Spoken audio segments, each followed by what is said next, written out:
Assalamualaikum warahmatullahi wabarakatuh. Alhamdulillahi rabbil alamin. Wa bihi nasta'in ala umuri dunya waddin. Summa salatu wassalam ala khairi man ba'athahu Allah rahmatan lil alamin. Sayyidil anbiya'i wal mursalin. Rasulullah Muhammad sallallahu alaihi wasallam wa ala alihi wa ashabihi ajma'in. Allahumma 'allimna ma yanfa'una wanfa'na bima 'allamtana wa zidna 'ilma innaka antal alimul hakim wa ba'd. Bapak-bapak, ibu-ibu, saudara-saudari jamaah fardu maghrib beserta isya di Masjid Al-Muhajirin, Komplek Bumi Asri yang dirahmati Allah. Marilah kita tak hentinya memanjatkan rasa syukur kita kepada Allah. Sebagai tanggung jawab kita mengingat segala kebaikan yang kita terima datangnya dari Allah. Segala apa yang tak mengenakkan hati pun hakikatnya adalah bagian dari ujian dan pendidikan yang Allah berikan pada kita. Semoga kita bisa pelihara nikmat dengan terus bersyukur dan Allah bukakan pintu-pintu nikmat yang lain. Salawat berangkaikan salam kita hadiahkan kepada Rasulullah Muhammad sallallahu alaihi wasallam. Allahumma salli wa sallim wa barik alaihi. Semoga kita semua tergolong umat baginda yang mendapatkan syafaat nantinya. Jamaah rahimakumullah, malam hari ini kembali kita berjumpa dalam kajian tafsir. Setelah dua pertemuan pertama kita awali mengkaji surah Al-Fatihah. Kemudian di dua pekan lalu kita kaji surah Al-Baqarah. Maka hari ini pertemuan yang ketiga kita akan kupas bersama surah urutan ketiga, surah Ali Imran. Surah Ali Imran sepakat para ulama merupakan surah Madaniyah. Artinya surah ini diturunkan setelah Nabi Muhammad sallallahu alaihi wasallam hijrah ke Madinah. Hal ini bisa kita lihat dari dua sisi. Pertama, memang surah Ali Imran yang terdiri dari 200 ayat, tema pembahasannya sangat khas dengan tema-tema surah-surah yang turun di Madinah. Yang kedua, sebab langsung yang melatar belakangi turunnya surah Ali Imran juga tidak bisa kita pisahkan dari beberapa peristiwa penting yang terjadi di periode pasca Nabi Muhammad hijrah. Maka tidak ada sedikit pun perselisihan di kalangan para ulama mengatakan surah Ali Imran ini adalah surah Madaniyah. Jamaah rahimakumullah, surah ketiga ini punya keterkaitan erat dengan dua surah sebelumnya. Kalau surah pertama, surah Al-Fatihah, Allah Subhanahu wa taala klasifikasikan manusia menjadi tiga kelompok. Siratal ladzina an'amta 'alaihim ghairil maghdubi 'alaihim waladdallin. Jalan orang-orang yang kau berikan nikmat hidayah, bukan jalan orang-orang yang kau murkai, apalagi jalan orang-orang yang sesat. Jalan orang-orang yang dapat hidayah, itulah jalannya para anbiya. Dijelaskan lewat permohonan kita, ihdinas siratal mustaqim. Sedangkan jalan orang-orang yang dimurkai Allah, itulah jalan yang ditempuh oleh orang-orang dari kelompok Yahudi. Mereka punya ilmu, tapi dengan ilmunya mereka mengakal-akali aturan agama. Penjelasan lebih detail tentang sifat orang Yahudi dikupas tuntas di surah Al-Baqarah. Lantas tinggallah kelompok yang ketiga, waladhdallin. Kelompok orang-orang yang sesat. Siapa mereka orang yang sesat? Digambarkan dalam hadis Nabi, orang-orang yang sesat adalah orang-orang Nasrani. Kenapa orang Nasrani? Karena mereka punya semangat untuk beribadah. Namun sayangnya, ibadah itu tidak dibangun di atas pondasi ilmu pengetahuan yang tepat.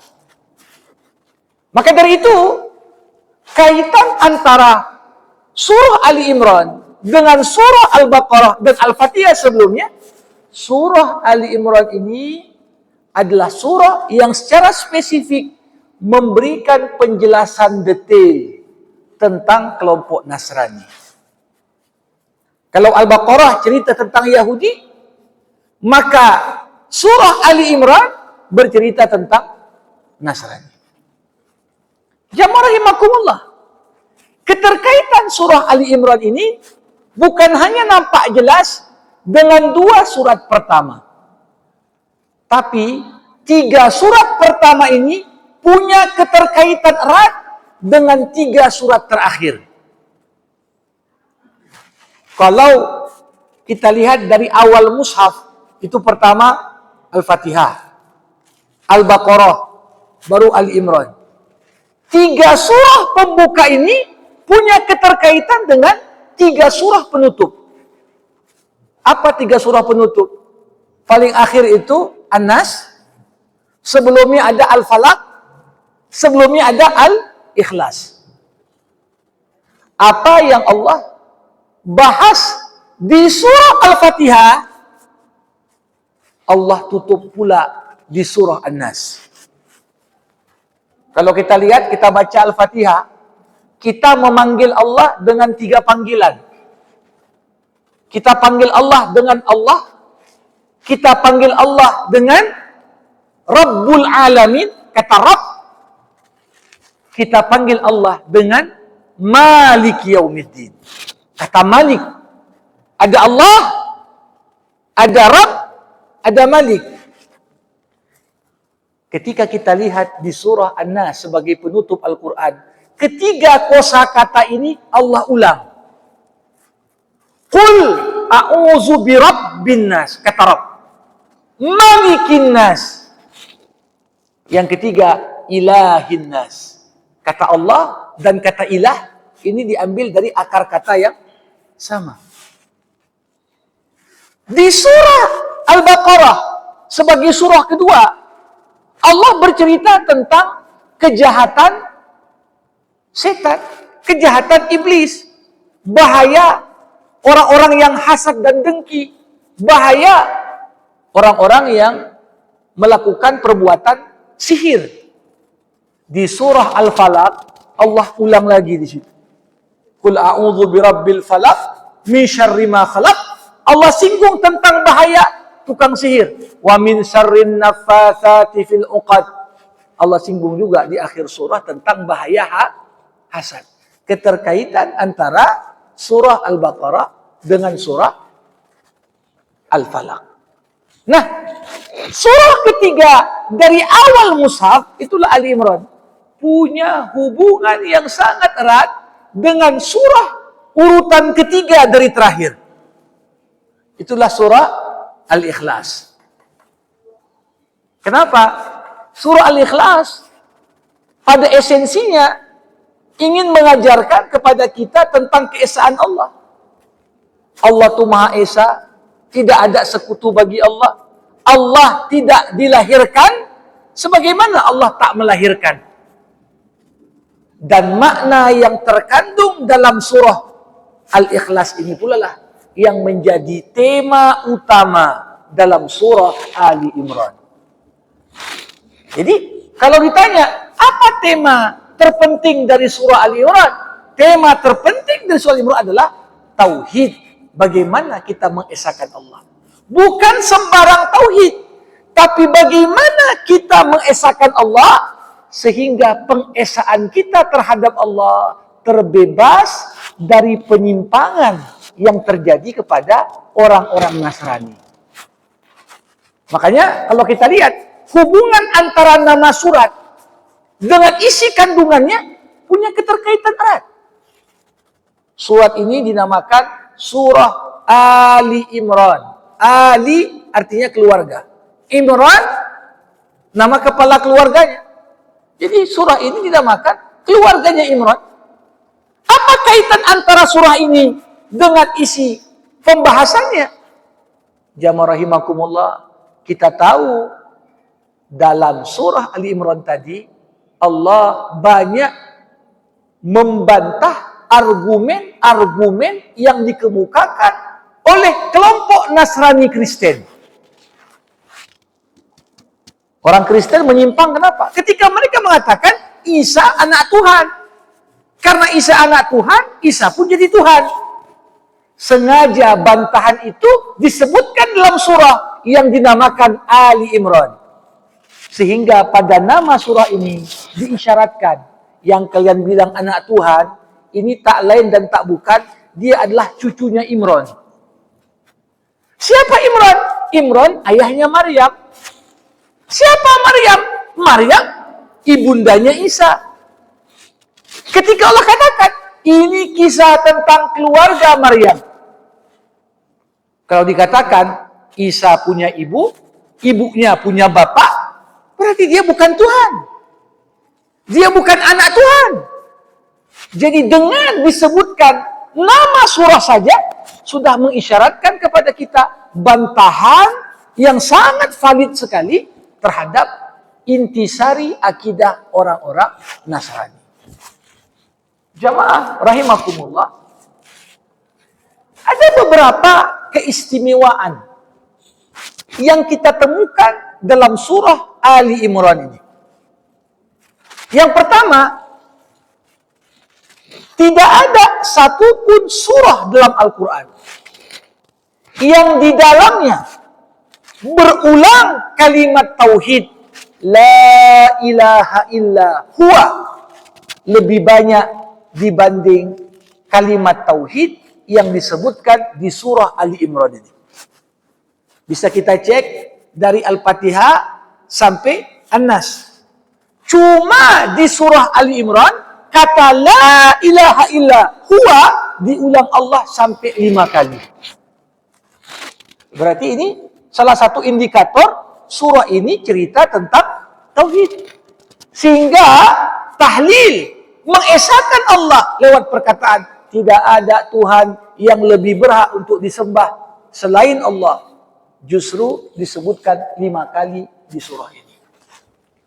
Jemaah rahimakumullah.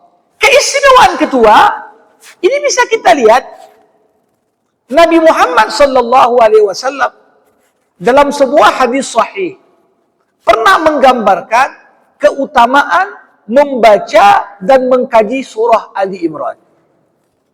Apa kata Nabi? Nabi berkata, "Iqra'u az-Zahrawain." Bacalah wahai kalian umatnya Al-Quran 2 surat yang bersinar. Zahrawain artinya 2 surat yang bersinar. Apa itu 2 surat yang bersinar? Al-Baqarah wa Ali Imran. Jadi surah Al-Baqarah, surah Al-Imran ini dinamakan Az-Zahrawain. 2 surah yang bersinar. Kenapa bersinar? Dikatakan nanti pada hari kiamat kedua surah ini akan menyinari orang yang kebingungan. Kedua surah ini akan membantu orang menjawab pertanyaan yang tak mampu dijawab. Di saat lidah keluh untuk menjawab. Di saat argumentasi habis untuk membantah dan menjawab. Di saat itulah kedua surah ini memberikan syafaat kepada orang yang membacanya. Jadi ini satu hal yang menarik. Sehingga beberapa ulama menamakan surah ini dengan sebutan Suratul Hujjah. Surah yang memberikan argumentasi. Jadi kalau zaman sekarang ada ilmu namanya ilmu kristologi. Ilmu di mana kita orang Islam belajar tentang agama Kristen, tujuannya apa? Untuk kita buktikan Mana penyimpangan yang ada pada ajaran agama lain? Kalau zaman dulu ada Imam Al-Baqillani, ada Imam Shahrastani. Ini ulama-ulama dalam bidang ilmu kalam, teologi yang sangat menguasai. Bukan hanya Al-Quran, tapi kitab suci orang lain untuk membantah orang. Zaman modern, ahli debat, kita kenal Ahmad Didat. Di Sumatera Utara dulu ada Allah Yarham. Ya, banyak sekali ulama-ulama kita, termasuk salah satunya Allah Yarham Ustadz Arsyad Talib Lubis, yang juga menulis buku tentang ya kristologi. Zaman sekarang yang banyak dikenal orang Ahmad Didat. Bisa dikatakan ya Zakir Naik. Tak mungkin seorang bisa menguasai kunci argumen, mengalahkan argumen pemeluk beda agama dengan kita untuk membuktikan kebenaran Islam, kecuali dia harus menguasai intisari argumen yang dikemukakan di surah Ali Imran ini. Maka penting sekali, siapa yang kuasai isi surah Ali Imran, dia punya senjata lebih dari cukup untuk berdebat dengan orang yang berbeda akidah dan agama dengan yang bersangkutan. Jamaah rahimakumullah. 200 ayat dalam surah Ali Imran ini turun menyikapi dua peristiwa. Peristiwa yang pertama itu terjadi pada tahun keempat Hijriah, di saat sekelompok orang-orang Kristen Arab dari sebuah kota di selatan Mekah, namanya kota Najran. Di situ orang-orang Arab, tapi sudah masuk Kristen dulu. Jadi mereka dengar ada seorang nabi muncul di Mekah, kemudian hijrah ke Madinah. Maka para pendeta-pendeta, tokoh-tokoh agama Kristen yang ada di kota Najran bersepakat, 60 orang dari para intelektual, para ahli debat agama Kristen datang ingin adu argumentasi dengan Rasulullah Muhammad sallallahu alaihi wasallam. Datanglah mereka. Ketika itu mereka buat sebuah kesepakatan supaya kita jatuhkan mental Muhammad dan pengikutnya. Mereka berpakaian dengan pakaian yang sangat mewah. Dipakailah perhiasan emas di mana-mana. Sampai di Madinah, dengan pakaian itu Nabi Muhammad menolak untuk berjumpa dengan mereka. Kemudian Nabi kasih kode, kalau mau debat tak usah pakai. Ya, ini mengingatkan kita, banyak yang berdebat ya lebih mengedepankan cincin pula aja. Ya. Mau berdebat, debat argumen, jangan berdebat perhiasan. Jamaah rahimakumullah. Akhirnya apa? Setelah menunggu beberapa hari tak diladeni Nabi, akhirnya tokoh-tokoh Kristen tadi melepas pakaiannya, pakai pakaian biasa, 60 orang bergantian berdebat dengan Rasulullah. Perdebatan cukup menarik, berlangsung sampai seminggu. Semua argumen dibantah oleh ayat. Pertama mereka mengatakan, oh Isa itu Tuhan dan anak Tuhan karena dia lahir tanpa ayah. Dibantah oleh Al-Quran. Sekiranya kalian menganggap Isa sebagai Tuhan hanya gara-gara dia lahir tanpa ayah, kenapa kalian tak katakan Adam itu Tuhan? Justru Adam lahir tanpa ayah, tanpa ibu. Berarti lebih berhak jadi Tuhan. Ini argumentasi Quran. Ketika kalian tak mengatakan Adam itu sebagai Tuhan, bagaimana kalian katakan Isa sebagai Tuhan? Terdiam mereka. Kemudian disampaikan lagi oleh para pemuka agama Kristen tadi. Ibrahim itu Nasrani itu. Kata mereka. Ibrahim itu Nasrani. Dibantah oleh Al-Quran. Ibrahim hidup sebelum Musa. Ibrahim hidup sebelum Isa. Bagaimana orang Yahudi mengatakan Ibrahim itu Yahudi? Bagaimana orang Nasrani mengatakan Ibrahim itu Nasrani? Padahal Ibrahim hidup bahkan meninggal dunia sebelum turun Taurat dan Injil. Mana mungkin orang yang udah meninggal duluan ngikut yang belakangan. Ini argumentasi Quran. Terdiamlah mereka. Sehingga setelah berdebat cukup panjang selama seminggu, tidak juga mereka mau membenarkan kebenaran Islam. Di momen itu turunlah ayat yang dikenal dengan sebutan ayatul mubahalah. Ayat yang menantang. Lawan debat.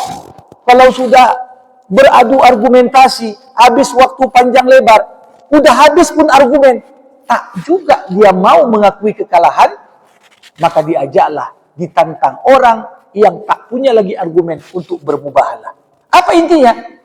Siapa yang salah di antara kita berdua, siap-siaplah. Allah yang tentukan siapa yang menang.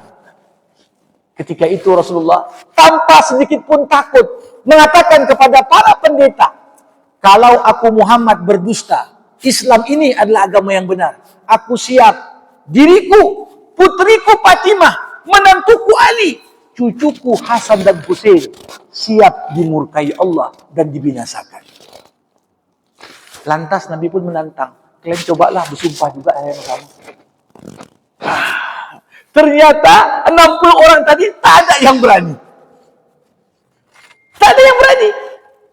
Mereka pun akhirnya minta izin pulang. Dan dengan tidak beraninya para pendeta menyahuti tantangan mubahalah menjadi kemenangan secara teori dan pemikiran terhadap ajaran Islam yang benar. Nah, ini 100 ayat pertama dari surah Ali Imran bercerita tentang argumentasi Al-Quran dalam membantah apa saja. Ya, makanya jamaah rahimakumullah, intisari dari surah Imran ini apa? Kita ini sebagai muslim harus punya keteguhan. Keteguhan dalam hal apa? Pertama, keteguhan dalam pemikiran. Dan pemikiran yang kuat lahir dari akidah yang kuat. Kalau akidah kita kuat, mau adu konsep pikiran sama siapapun, tak perlu takut kita. Tapi kalau orang akidahnya itu lemah, keimanannya itu rapuh, keyakinannya itu ringkih dan tidak kokoh, maka pikirannya ini begitu mudah untuk digonjang-ganjing. Jadi ini pembelajaran pertama dari surah Ali Imran. Bagaimana kita semua lewat surah ini diharapkan memiliki dasar keyakinan yang kuat. Dan dasar keyakinan yang kuat itu dari mana? Ketika kita sebagai umatnya Al-Quran berpegang kepada ayat-ayat muhkamat. Bukan kita berpegang kepada ayat-ayat mutasyabihat. Makanya di ayat ke-7, di pembuka surah Al-Imran, Allah katakan, Huwallazi anzala 'alaikal kitab minhu ayatun muhkamat hunna ummul kitab wa ukharu mutasyabihat. Dialah Allah yang turunkan kepadamu ada ayat Quran yang merupakan ayat-ayat muhkamat yang maknanya jelas. Siapapun yang membaca akan mampu menangkap satu pemahaman yang kokoh, tak mungkin untuk disalah pahami. Inilah pokok isi Al-Quran. Kalau kita berpegang kepada ayat muhkamat, akidah dan pikiran kita pun akan lurus. Tapi ingat, Allah sengaja menguji kita. Di dalam Al-Quran juga ada yang namanya ayat-ayat mutasyabihat. 10 orang baca, 10 juga pemahaman yang lahir. Walaupun belum tentu semua pemahaman itu betul. Maka dari itu, agar selamat, tidak tergelincir ketika harus berinteraksi dengan ayat-ayat mutasyabihat, kuncinya adalah mengembalikan pemahaman ayat-ayat mutasyabihat kepada ayat-ayat yang muhkamah. Ini dibahas di 100 ayat awal surah Ali Imran. Bagaimana pula 100 ayat terakhir dari surah Ali Imran. Ini menarik. 100 ayat bagian kedua dari surah Ali Imran turun menyikapi peristiwa yang kedua. Apa itu? Peristiwa yang cukup memberikan pembelajaran cukup dalam kepada umat Islam. Itulah peristiwa Perang Uhud. Perang Uhud dalam sejarah terjadi pada tahun ketiga Hijriah. Terjadi setelah beberapa bulan sebelumnya umat Islam menang tanpa diprediksi bisa menang di Perang Badar. Kenapa? Jumlahnya sedikit, persiapan juga minimal, persenjataan apalagi, logistik cukup kalah kalau dibandingkan dengan pasukan musuh. Maka masuk ke Perang Uhud, mentalitas dan kepercayaan diri umat Islam sangat tinggi. Karena mereka pikir, Perang Badar aja yang kita nggak siap bisa menang, apalagi Perang Uhud. Kita udah bersiap. Kita buat strategi, kita buat ini dan itu. Tapi yang terjadi apa? Allah ingin berikan sebuah pembelajaran berharga bagi umat ini. Di saat rencana sudah matang, udah dibagi Nabi pasukan. Ada yang berada di posisi atas, di Bukit Uhud. Mereka adalah kelompok pasukan pemanah. Mempersiapkan diri memanahi musuh dari atas. Ada pasukan berkuda, ada pasukan yang berperang dengan pedang di bawah. Sudah siap. Dimulailah perang, seakan-akan perang itu akan segera berakhir dengan kemenangan gemilang umat Islam dengan begitu mudah. Karena pemimpin kafir waktu itu, Khalid bin Walid, udah terpukul, udah mau lari dari perang. Melihat bagaimana umat Islam dengan strategi yang cukup luar biasa. Tapi apa yang terjadi? Ketika pasukan musuh mulai meninggalkan harta bawaan mereka satu persatu, dilihat oleh pasukan pemanah. Kalau lambat kita turun ke bawah, ini tak kebagian lagi nih. Udah diambil semua oleh pasukan yang berperang di bawah. Akhirnya mereka lupa dengan apa yang diwasiatkan Nabi Muhammad. Apapun yang terjadi, pasukan pemanah jangan tinggalkan posisi. Itu kata Nabi. Yang terjadi apa? Ketika pasukan pemanah mulai turun, pasukan musuh yang sudah lari melihat, ini posisi strategis kosong. Akhirnya Khalid bin Walid naik ke bukit. Di saat umat Islam berebut untuk mendapatkan sisa-sisa pampasan perang. Mana yang didapat paling banyak? Khalid bin Walid dengan pasukannya yang tersisa memanahi umat Islam dari atas. Dan di momen itu Rasulullah Muhammad SAW digambarkan dalam buku-buku sirah terluka berat. Ya, pelipis Nabi berdarah, beberapa bagian tubuh Nabi juga terluka, bahkan beberapa gigi Nabi juga tanggal. Bahkan di momen itu wafat beberapa sahabat Nabi yang cukup senior dan disegani. Salah satunya adalah paman Nabi Hamzah bin Abdul Muttalib. Nah, di momen itu turunlah surah Ali Imran. Tujuannya apa?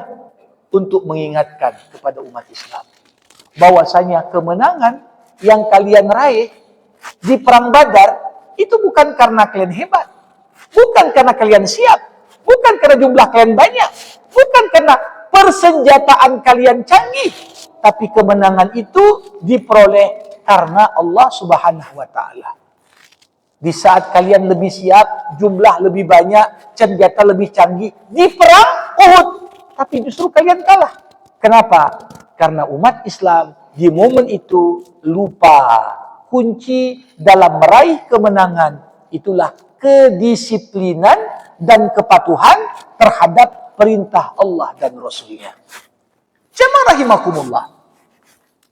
Dalam hidup ini, kadang-kadang kita mendapatkan pengalaman dan pembelajaran di saat kita gagal lebih banyak dibandingkan pembelajaran di saat kita berhasil dan sukses. Ketika orang sukses bisnisnya, sukses dalam karirnya, biasanya pembelajaran hidup di balik kesuksesan lebih sedikit dibandingkan pembelajaran hidup ketika gagal. Gagal itu memang pahit rasanya. Tetapi disinilah treatment bagaimana cara Allah mengobati penyakit yang mulai tumbuh di tengah-tengah umat Islam. Apa itu? Ketika umat Islam menang di perang Badar, mulailah sebagian orang besar kepala. Mulailah sebagian orang sombong. Melihat musuh itu, entengnya itu, kita sedikit aja bisa kalahkan mereka. Maka di momen itu, justru kekalahan umat Islam adalah yang terbaik dalam konteks pembelajaran bagi umat Islam agar mereka bangkit lebih kuat daripada sebelum kalah. Jamaah rahimakumullah. 40 ayat kurang lebih bercerita tentang apa yang terjadi saat perang berkecamuk. Namun yang paling menarik bukan cerita ketika perang sedang terjadi, tapi 60 ayat terakhir dari surah Ali Imran yang justru memberikan tuntunan dan pembelajaran bagaimana seharusnya umat Islam merespon kekalahan. Jadi kadang-kadang jamaah rahimakumullah bukan penting mengingat menangnya atau mengingat kalahnya. Lebih penting daripada itu, bagaimana kita merespon ketika menang, merespon ketika kalah. Ini lebih penting. Coba bayangkan, apa yang Allah Subhanahu wa Ta'ala katakan di surah Ali Imran kepada orang Islam. Iyam saskum qarhun faqad massal qauma qarhum mislu. Kalaupun kalian capek, kalian letih, ketahuilah yang capek bukan kalian aja, musuh kalian pun capek juga. Allah tanamkan semacam motivasi, dorongan ketika kita berada dalam posisi mental yang drop, dalam posisi galau, dalam posisi kita merasa masa depan begitu suram. Allah ingin gambarkan lewat ayat-ayat motivasi pasca perang Uhud selesai, bahwasanya apa? Sudah menjadi sunnatullah. Wa tilkal ayyam nudawiluha bainan nas. Demikian hari-hari itu kami putar dalam kehidupan manusia. Hari ini kalian kalah. Tapi bukan berarti kalah selamanya. Enggak. Kemarin kalian menang di perang Badar. Jangan pula kalian kira karena menang di perang Badar selamanya akan terus menang. Enggak. Ini menjadi pembelajaran. Umat Islam akan mengalami momen-momen sulit. Sebagaimana kita pun akan mengalami momen-momen prestasi dan kegemilangan. Jadi ini menjadi hal yang cukup menarik. Bagaimana ayat membangkitkan semangat kepada kita sehingga yang terjadi apa? Satu keputusan luar biasa diambil Rasul. Ketika umat Islam kalah di perang Uhud, dengan pasukan yang terluka, semuanya lari ke Madinah. Belum lagi sempat masuk ke Madinah, mereka tiba di sebuah tempat namanya Hamra'ul Asad. Di tempat itu, hanya beberapa kilometer lagi sampai kota Madinah. Datang malaikat Jibril memberikan instruksi kepada Nabi. Muhammad, Allah perintahkan engkau dan para pengikutmu balik lagi ke medan perang untuk menghadapi musuh. Bayangkan, dalam kondisi pasukan terluka, dalam kondisi pasukan drop, melihat teman-teman yang meninggal mati syahid. Di saat itu terdengar pasukan kafir Quraisy berlari mengejar umat Islam, mau menyerbu ke kota Madinah. Karena dalam strategi mereka, kita habisi saja orang Islam di Madinah, biar nggak bersisa lagi. Tapi setelah momen malaikat Jibril datang, Nabi memotivasi para sahabat. Sahabat yang terluka kembali membawa pedangnya, balik lagi ke medan perang. Tak terhindarkan berjumpa lagi kedua kelompok yang sebelumnya berperang di sekitaran Bukit Uhud, sekarang berjumpa lagi di daerah namanya Hamra'ul Asad. Di situ yang terjadi apa? Ternyata pasukan musuh melihat umat Islam yang jumlahnya tinggal sedikit, dalam kondisi luka, tapi kembali tersulut semangatnya untuk berperang. Akhirnya yang menang pun gentar. Sampai umat Islam kembali maju lagi. Akhirnya apa? Kafir Quraisy dipimpin oleh Khalid bin Walid memutuskan kita balik ke Mekah aja. Sehingga yang terjadi apa? Walaupun secara matematis dikatakan mereka menang di perang Uhud, tapi kemenangan itu kemudian terasa hambar. Kenapa hambar? Kalau betul-betul menang, ya nggak mungkin lari dari yang kalah. Tapi ketika mereka mau berhadapan ronde kedua menghadapi umat Islam maju dan tentara musuh justru lari terbirit-birit. Ini menandakan kemenangan itu adalah kemenangan yang semu. Maka dari itu, jamaah rahimakumullah, apa penutup yang cukup menarik kita temukan di akhir surah Ali Imran. Allah menutup firman-Nya dengan kata-kata yang begitu luar biasa. Ya ayyuhalladzina amanu isbiru wasabiru warabitu. Wahai orang-orang yang beriman, bersabarlah kalian. Memperjuangkan agama ini perlu sabar. Memastikan Islam ini tersebar ke seluruh penjuru muka bumi perlu kesabaran. Tapi nggak cukup sabar. Wasabiru, antar sesama umat Islam harus saling menguatkan kesabaran. Nampak ada saudara kita kena musibah, bukan malah kita makin olok-olok dia. Bangkitkan semangatnya untuk lebih kuat dalam bersabar. Karena dengan sabar dan musabarah. Musabarah artinya apa? Menguatkan orang yang bersabar. Ditambah lagi dengan yang ketiga. Warabitu. Berjihadlah kalian di jalan Allah. Wattaqullah la'allakum turhamun. Bertakwalah kalian kepada Allah. Semoga Allah curahkan rahmatnya untuk kalian semua. Inilah intisari dari surah Ali Imran. Surah yang pendek. Kalau dibandingkan dengan surah Al-Baqarah. 200 ayat. Namun, seperti saya katakan tadi, intisari dari surah ini. Pertama, mengokohkan umat Islam dari sisi pemikiran. Yang kedua, mengokohkan umat Islam dari sisi semangat juang dan jihad. Bahwasanya apa? Umat ini, kalaupun kalah, kekalahan itu bukanlah akhir perjuangan.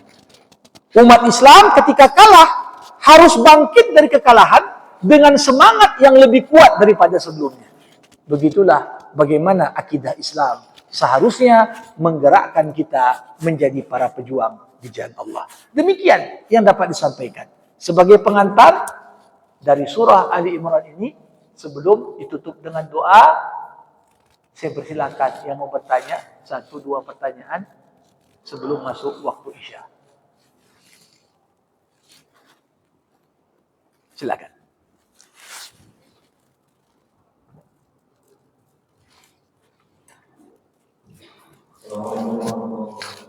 Waalaikumsalam warahmatullahi wabarakatuh. Yang saya baca tadi di 100 surah pertama di surah itu katakan mengisahkan Tuhan, dan kemudian Al-Quran itu memberikan argumentasi kepada orang kafir terkait dengan Nabi Isa. Di surah Al-Maidah tepatnya di surah itu kita juga menemukan bahwa Allah Subhanahu wa taala kemudian ada juga orang dari yang baru ini Allah akan kesadaran. Pertanyaan saya Ustaz, apa korelasi antara dua ayat ini? Dan yang pertanyaan kedua, kenapa Al-Quran itu tidak meletakkan tema yang sama dengan dekat-dekatan ayat? Atau di kasus lain kita juga banyak menemukan kisah Nabi Musa itu kan paling banyak kita sudah mengamalkan. Tapi kenapa ditempatkan di tempat yang kisah-kisah tidak dalam satu? Terima kasih. Baik. Waalaikumsalam warahmatullahi. Terima kasih. Ada teori yang disampaikan Imam Fakhruddin Ar-Razi. Beliau mengatakan, as-suratul lahiqah mufassiratun li suratis sabiqah. Surah yang datang berikutnya menjabarkan dengan lebih terperinci apa-apa yang disampaikan di surah sebelumnya. Makanya susunan ayat, susunan surah dalam Al-Quran ini susunan yang menunjukkan kemukjizatan Al-Quran. Boleh jadi kalau kita baca sekilas, kita nggak paham apa kaitan ini sama ini. Tapi justru di balik ketidakjelasan itulah tersimpan rahasia Al-Quran yang hanya Allah bukakan bagi yang mau mentadabburinya. Siapa yang mentadabburinya? Berangkat dari keyakinan tiap surah punya kepribadian, punya tema. Kita rangkai tema ini dengan tema berikutnya, kita akan temukan bagaimana tiap ayat itu disusun dengan cara yang sangat luar biasa sekali. Nah, memang Al-Quran gak disusun seperti disusunnya buku karya manusia. Kalau kita mau baca buku karya manusia, kadang-kadang gak perlu baca satu buku, tengok daftar isi aja. Udah tahunya ini gini-gini aja ya tulisannya. Kan begitu. Sehingga sering sekali buku-buku ini, kalaupun bestseller, paling orang mau baca seminggu, 2 minggu, udah baca kedua kali, udah bosan. Kenapa? Karena rahasia di balik susunan, alur berpikir, gitu-gitu saja. Tapi ini tak akan kita temukan dalam Al-Quran. Al-Quran sebagaimana dikatakan Dr. Abdullah Daras, seorang pakar Al-Quran, lulusan Universitas Sorbonne, beliau katakan, Quran itu seperti laksana berlian. Berlian kalau kita putar, tiap sudut berlian memancarkan cahaya. Kita putar lagi berlian itu, muncul cahaya baru. Begitulah. Kenapa Al-Quran disusun seperti itu? Supaya pesan dan pembelajaran yang bisa kita ambil dari Quran, tiap kali baca, muncul pesan baru yang gak pernah kita terpikir sebelumnya. Kalau sekiranya isi Quran disusun macam pikiran manusia, yang gak perlu lagi. Udah dibuat kok tafsir oleh Ibnu Katsir, udah ditulis kok oleh Imam At-Tabari, untuk apa lagi tafsirkan zaman sekarang? Tentunya, saya saja menyampaikan bulan ini surah Al-Imran.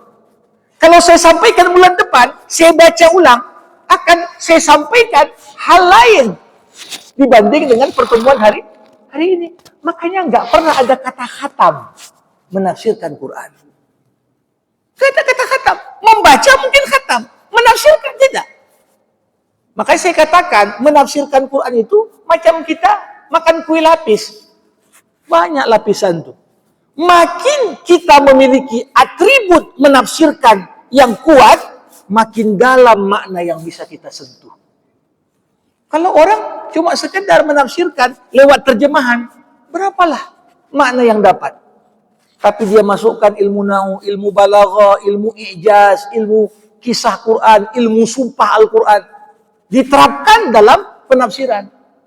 Maka tiap ayat ibarat mata air yang gak akan pernah habis memberikan curahan air yang tak berhenti. Tadi dikatakan Musa namanya disebutkan dalam Al-Quran 170 kali.